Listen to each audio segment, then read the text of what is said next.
Pembahagian kelas.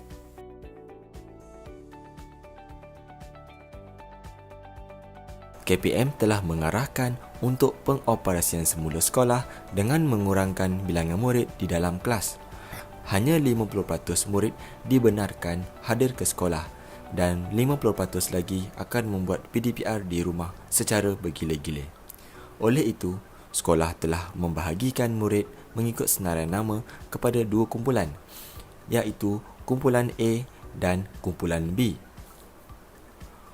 Kumpulan A akan hadir ke sekolah pada minggu 1 dan minggu ketiga, manakala kumpulan B akan hadir ke sekolah pada minggu kedua dan minggu keempat. Ini adalah kedudukan murid kumpulan A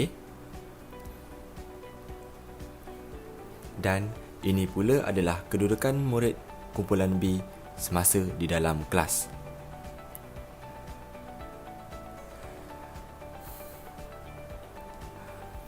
Murid dilarang untuk menukar kumpulan yang telah ditetapkan, menukar kedudukan di dalam kelas dan mengalihkan meja dan kerusi yang telah disusun.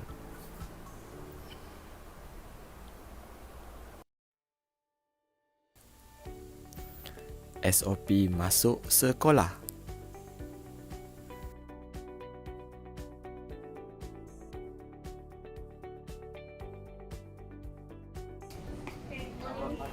Murid hanya dibenarkan melalui pintu A dan pintu B untuk masuk ke sekolah dengan mematuhi penjarakan fizikal 1 meter.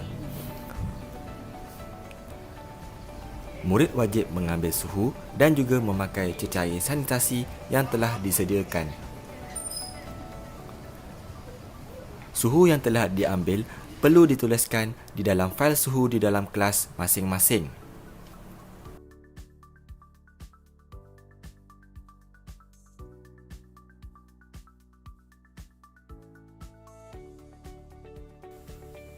Laluan pergerakan masuk ke kelas.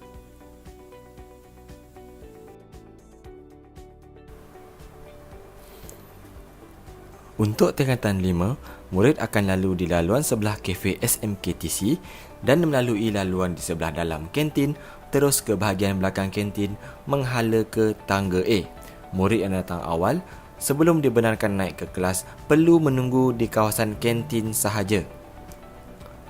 Murid tidak dibenarkan bergerak dan berjalan ke tempat lain sehingga cikgu subjek waktu pertama menjemput murid naik ke kelas. Murid perlu beratur sebelum masuk ke kelas dengan mengekalkan penjarakan fizikal 1 meter. Murid wajib mensanitasi tangan apabila masuk ke kelas. Sanitasi tangan akan disediakan di setiap kelas.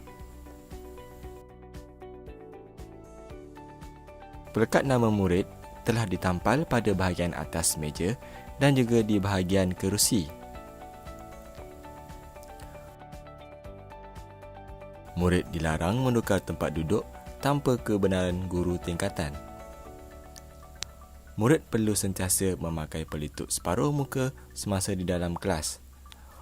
Murid yang ada batuk dan selsema diwajibkan memakai pelitup separuh muka.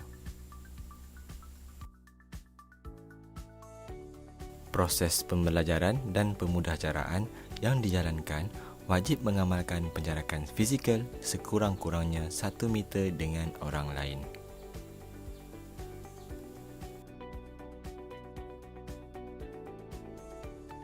SOP basuh tangan.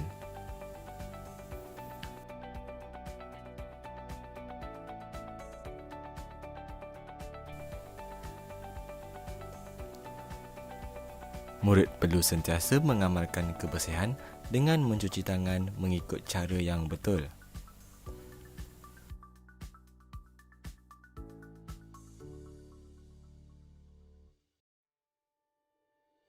Pihak sekolah telah menyediakan sinki di setiap aras kelas masing-masing.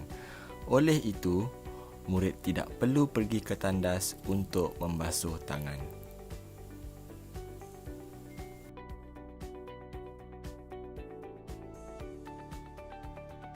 SOP masuk tandas.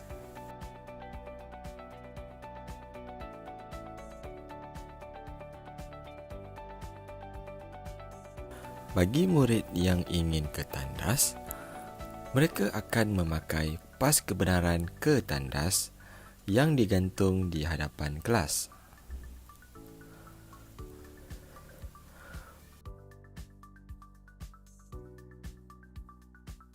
Murid wajib menggunakan laluan khas yang telah ditetapkan untuk ke tandas.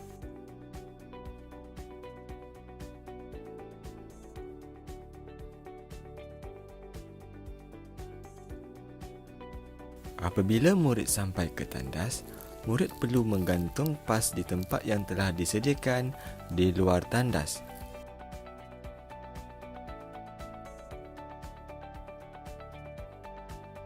Hanya 5 murid sahaja dibenarkan berada di dalam tandas pada satu masa dan murid wajib mengekalkan penjarakan fizikal 1 meter.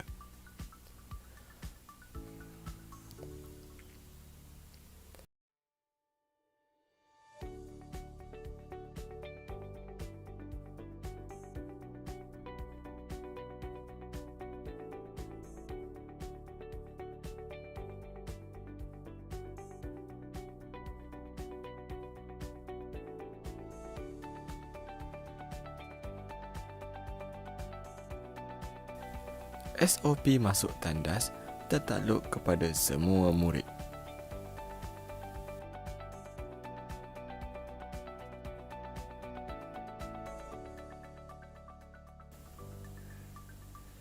SOP kantin sekolah.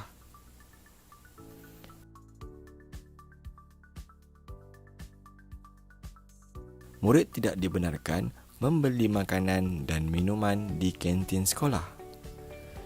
Pihak kantin akan mengambil pesanan makanan dari kelas menggunakan borang pesanan makanan.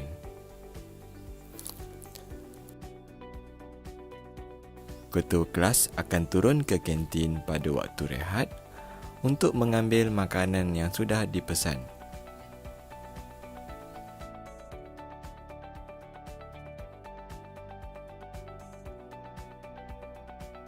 SOP di bilik isolasi.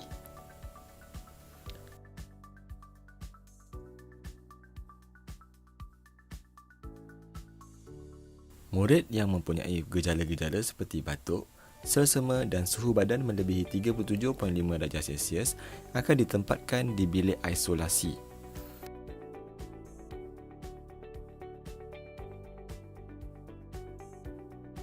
Bilik isolasi adalah tempat murid menunggu penjaga datang untuk membawa murid pulang ke rumah. Hanya 2 orang murid sahaja yang bergejala dibenarkan berada di dalam bilik isolasi dalam satu masa. Murid yang mempunyai simptom akan diuji dengan menggunakan ujian kendiri COVID-19 jika mendapat kebenaran ibu bapa. SOP di bengkel dan makmal.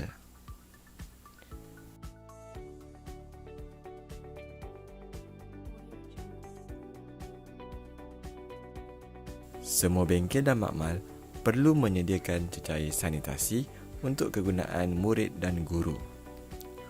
Pembantu makmal akan membawa murid ke bengkel atau makmal.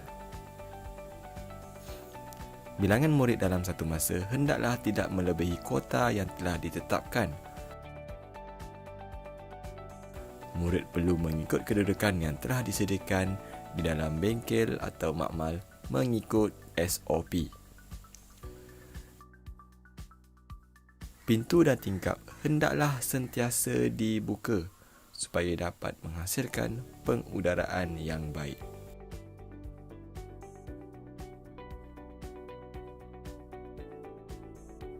SOP di bilik guru.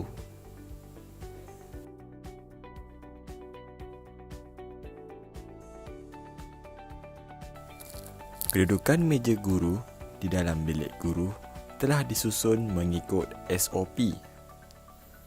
Guru-guru perlu mengamalkan penjarakan fizikal 1 meter apabila berurusan dengan guru lain.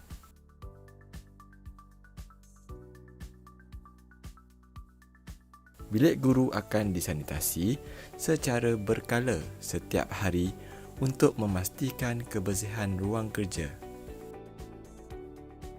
Laluan pergerakan keluar sekolah. Pergerakan murid keluar sekolah adalah dengan menggunakan laluan yang sama seperti murid masuk ke kelas. Murid akan turun menggunakan tangga A dan menggunakan laluan sebelah dalam kantin menghala ke kafe guru SMKTC. Hanya pintu A dan pintu B sahaja yang boleh digunakan untuk murid keluar sekolah.